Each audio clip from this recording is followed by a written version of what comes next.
right, 8th graders, here's your project. This is from our Jasper Johns piece. We were reading about his repetition of symbols, and this is the page that I'm wanting you thinking about. You'll remember how he repeated the numbers. So you are going to create your own number stencil with the idea being similar to this. So either one of those big sheets of white paper I gave you, or you can pull a sheet. Here's a sketchbook like the ones that I made you. You can pull one of these sheets out if you got an extra one in here. And you do not need, I'd kind of like you to use the whole thing, I guess, but you could use a half because this has got a rip in it. And I'm gonna just use a half. So the first thing you're gonna do, and if there's something on the other side, that's fine. This is pretty thick paper. It should be great. The first thing you're gonna do is create a circular shape in the middle, or you can use a straight edge and create a triangle shape, something. So here is my scrap of cardstock that I'm gonna use, and actually I'll do a triangle-ish shape on here. So I'm just gonna do this. Line. Guess I could have been a little more precise with that. Let me kind of fix this edge over here. So there's my triangle shape. Then I am going to pick a number or a letter that I'm going to cut out of this cardstock. I happen to really like the number 3. So I'm just going to draw a big number 3 right on there. And then I'm going to cut it out. And you want it pretty thick.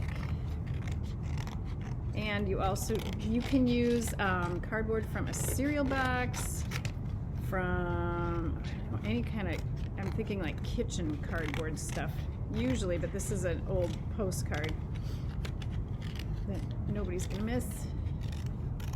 So here is my number 3.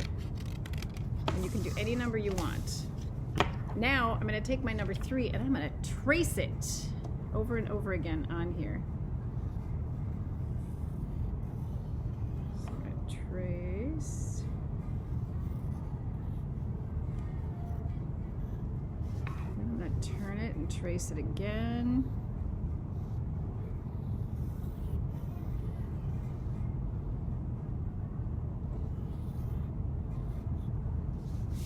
And trace it again. And this is the part that's going to be up to you. How are you going to trace your number?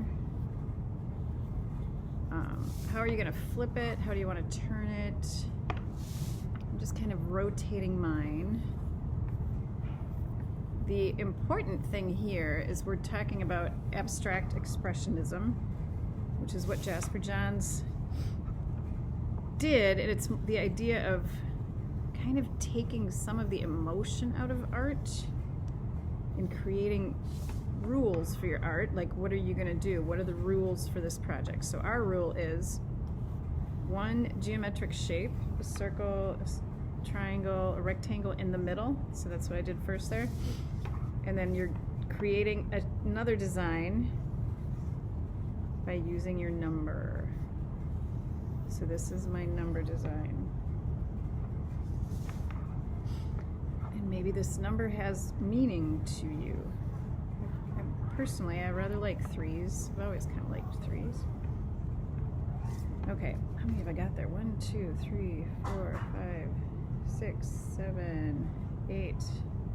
I think I did 8 3s. I would say you need at least, probably, depending on how big it is, I'd say between 7 to 10 repetitions. All right, what I'm going to do now is get my watercolor. Remember how I asked you to have watercolor? And here's my watercolor. It's kind of one of those wonderful crummy ones that I have here at school. But honestly, there is still usable, paint in these. Even in that one, that doesn't look like there is, but it's fallen over there. Now you're going to be creating your design using warm and cool colors. And the awesome thing about watercolors is you can blend. Now, I've got blue in my yellow over here. That's not going to be good. Yeah, I won't use that one or it's going to turn green on me. So first off, when you're using watercolor, is you wet all of your watercolors down. So I've got kind of a limited number here. And then I want you paying attention to which ones are cool and which are warm. Warm are the colors that are closer to red. So red, yellow, and orange. You remember when we made our color wheel? Then greens and blues and purples are our cool colors. Inside my triangle, I'm gonna paint only warm colors. The rule here is every time you get to a line, you need to change your color. So if I start here, I need to stop when I get to that line of 3. I do not like this brush. I hope you guys have a few different brushes you can use. Remember to use a lot of water. The nice thing with watercolor is you can really get kind of precise. Now, I've got this color on my brush. I don't need to clean my brush off and put a whole new color on there. I can jump to another shape within the triangle and paint this color again, as long as it's not touching that first piece. So I couldn't paint that color there because that's touching it. But I can do it here, and I can do it here, and I could actually do it here. So I can kind of jump all over within my triangle and put a bunch of this particular color in. And the nice thing with watercolor too, I don't have to keep dipping in there very much. I can even paint it here. Wow, and do you notice that this is just a little bit darker because there's not as much water in it because I haven't dipped my brush back in the water yet. So every time I get to a line, I have to paint each shape a separate color. Okay, so I'm figuring you guys can take this video and you can rewind it if you don't get it. But this is a project that you are working on today, and we'll see where you are at next class, because I'm hoping we can get kind of far with this one. This is another one of those fun meditative things. Okay, so I'm gonna, maybe I'll keep painting for a bit and I'll fast forward this part. I'm gonna shift to another color.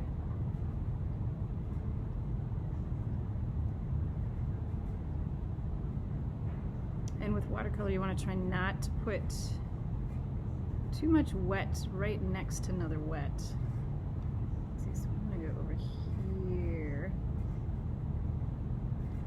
And make sure you're paying attention so you don't get too caught up in the shape, because here's where my triangle is, right? So I have to stop that there. So only warm colors on the inside here. Boy, this kind of looks purple, doesn't it? Maybe I should have counted that. Well, okay, I'm calling it a warm color. We're gonna call it magenta, so it's not purple, it's magenta.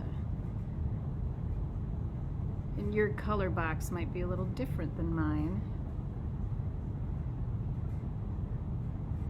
So I'm gonna be looking for how neatly you do this. So do be careful. If you hold your brush, do you see how I'm holding my brush really close up on the end? I can have some pretty good control over my paintbrush, even though I have a rather wonky paintbrush here. And there's kids trotting by in the hall. That must be fun for you guys to hear.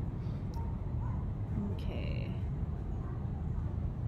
So after, and I'm not done yet, after I've completed the inside of my triangle, what am I gonna do? I'm sure some of you know. I am going to go out here, and what am I going to paint in the outside? That's right, I'm going to paint cool colors. So why don't I'm going to go ahead and do some of the outside so you can see what I'm talking about. And I'm going to do this big space right here so you can see. So out here is going to be my cool colors. Now I've got a good amount of wet on my brush right now. I would call this a wash, which is where you actually use a lot of water and wet down the area. Do you remember long ago when we did we did spirit animals in 3rd grade, I think, and you used watercolor and oil pastel for those, and you did a wash in the background where you wet it down and then you put the paint in. Maybe you remember that, because that's what would be a good idea here. So there I did that part. Now I'm gonna go over and I'm gonna do this in this piece too. So my tip here would be, once you have a color that you're using on your brush, go ahead and do it in a bunch of different spots. Don't clean your brush and put a new color in, because with watercolor you want to paint spaces away from each other so that they can dry, so that they don't blur into one another. Okay. Your goal will be to fill this thing completely with color, which might take, well, it should probably take the rest of this class. Okay, I'm gonna stop the video there.